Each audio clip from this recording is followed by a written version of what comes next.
Assalamualaikum warahmatullahi wabarakatuh. Izin memperkenalkan, nama saya Zahwa Sangara Putri sebagai moderator di kelompok ini. Sebelum kita mulai, saya ingin mengenalkan anggota kelompok saya terlebih dahulu, yaitu ada Salsabila Fatina, Rizky Aulia Rahmawati, dan Wulan Resmi Utari Ayudra. Di sini kami akan mempresentasikan tentang pengenalan machine learning. Langsung saja saya akan langsung saja saya alihkan ke pembahasan yang pertama ada definisi machine learning, yang kedua tipe machine learning, yang ketiga langkah-langkah dalam proyek machine learning, yang keempat alur kerja machine learning, yang kelima tools dan framework untuk machine learning, dan yang terakhir ada kesimpulan.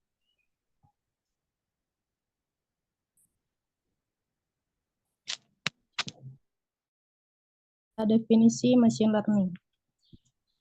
Machine learning adalah cabang dari kecerdasan buatan artificial intelligence atau AI yang fokus pada pengembangan algoritma dan teknik yang memungkinkan komputer untuk belajar dari membuat prediksi atau keputusan berdasarkan data. Berikut ini adalah beberapa elemen kunci dalam definisi machine learning.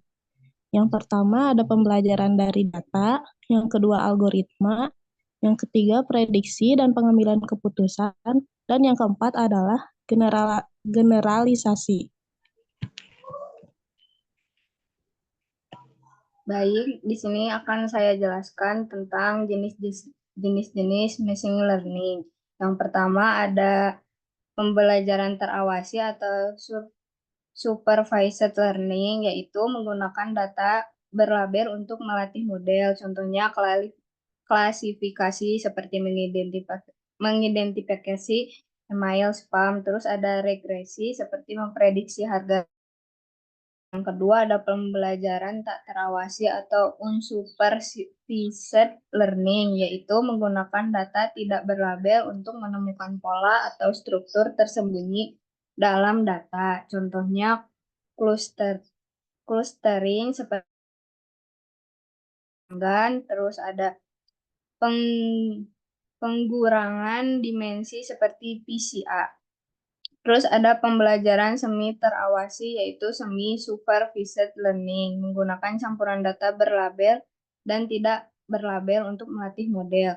Berguna ketika pelabelan data mahal atau sulit dilakukan. Yang terakhir ada pembelajaran penguatan yaitu atau reinforcement learning, yaitu sistem belajar dari umpan balik berupa reward atau punishment dan bertujuan dalam jangka panjang, contoh permainan komputer atau robotik.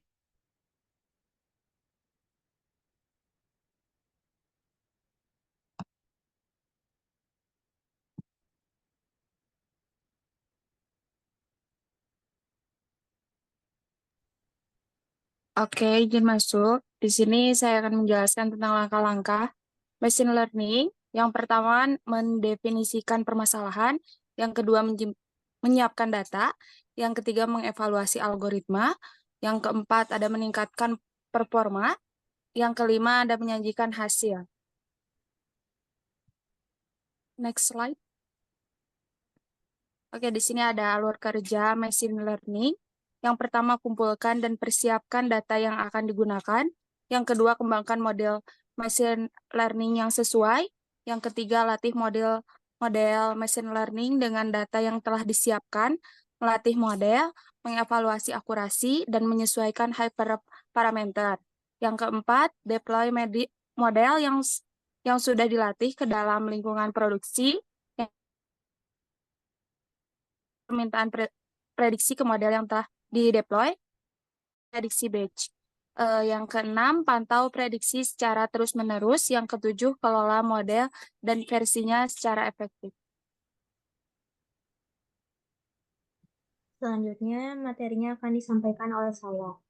Berikut ada framework machine learning. Yang pertama ada TensorFlow, dikembangkan oleh Google. adalah salah satu framework paling populer untuk deep learning dan neural networks. Framework ini mendukung berbagai platform seperti Python, TensorBoard, TensorFlow Lite, dan TensorFlow.js. Yang kedua ada PyTorch, dikembangkan oleh Facebook, terkenal karena kemudahannya dalam penggunaan dan popularitasnya di kalangan peneliti. Dukungan untuk dynamic computation graph membuat PyTorch fleksibel dan sangat cocok untuk eksperimen riset.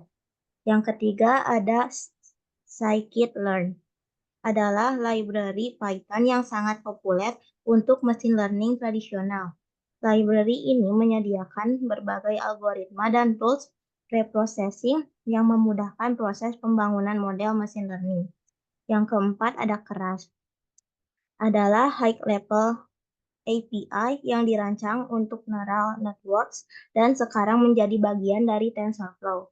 Keras memudahkan pembuatan dan pelatihan model neural network dengan sintaks yang intuitif dan sederhana. Yang kelima ada MXNet, dikembangkan oleh Apache. Adalah framework yang sangat baik untuk distributed computing dan training. Framework ini mendukung berbagai bahasa pemrograman dan memiliki performa yang tinggi. Yang terakhir ada Caffe, dikembangkan oleh Berkeley AI Research. Adalah framework yang cepat dalam inferensi dan training. Framework ini sangat populer untuk aplikasi computer vision karena kecepatan dan efisiensinya. Selanjutnya ada alat dan library pendukung. Yang pertama ada NumPy, adalah library dasar untuk komputasi numerik di Python. Library ini menyediakan array, multidimensi, dan berbagai fungsi matematis yang efisien. Yang kedua ada NLTK dan SPACY, adalah library dasar untuk Natural Language Processing atau NLP. NLTK cocok untuk penelitian dan pengajaran, sedangkan SPACY lebih efisien untuk aplikasi NLP yang membutuhkan performa tinggi. Yang ketiga ada Pandas. Pandas adalah library yang sangat berguna untuk data manipulation dan analisis. Library ini menyediakan struktur data seperti data frame yang memudahkan manipulasi dan analisis data yang kompleks. Yang keempat ada OpenCV, adalah library dasar untuk computer vision. Library ini menyediakan berbagai fungsi untuk pengolahan citra dan video, serta mendukung berbagai algoritma vision. Kelima ada Matplotlib dan Seaborn, adalah library untuk visualisasi data. Matplotlib menyediakan kontrol penuh atas elemen visual, sementara Seaborn membangun di atas Matplotlib untuk membuat visualisasi yang lebih menarik dan informatif. Yang terakhir ada Hugging Face Transformers, adalah library untuk NLP yang menyediakan model transformer siap pakai. Library ini memudahkan integrasi model-model canggih seperti BERT, GPT-2, dan lainnya ke dalam aplikasi NLP. Selanjutnya ada tools untuk deployment dan scaling. Yang pertama ada Docker, adalah platform untuk containerization aplikasi. Dengan Docker, kita dapat membuat, menguji, dan menjalankan aplikasi dalam lingkungan terisolasi yang konsisten di berbagai platform. Yang kedua ada Kubernetes, adalah sistem orkestrasi yang kuat untuk deployment dan scaling containerized applications. Kubernetes memudahkan pengelolaan aplikasi berbasis kontainer dengan fitur-fitur seperti load balancing, scaling otomatis, dan manajemen sumber daya. Yang ketiga ada TensorFlow Serving, adalah alat yang dirancang untuk serving machine learning models in production. Alat ini mendukung deployment model TensorFlow dengan efisien dan mudah diintegrasikan dengan sistem produksi. Yang keempat ada Open Neural Network Exchange, adalah format yang memungkinkan interoperabilitas model antara berbagai framework. Dengan ONNX, kita dapat mengubah model dari satu framework ke framework lain tanpa kehilangan performa atau akurasi. Yang terakhir ada MLflow, adalah platform untuk managing the ML lifecycle. Platform ini mencakup fitur-fitur untuk tracking eksperimen, packaging code ke dalam reproducible runs, dan deployment model ke berbagai environment. Saya kembalikan kepada moderator. Di sini saya akan membacakan kesimpulan dari materi yang disampaikan. Machine learning adalah bagian dari kecerdasan buatan yang memungkinkan komputer belajar dari cara dan membuat keputusan.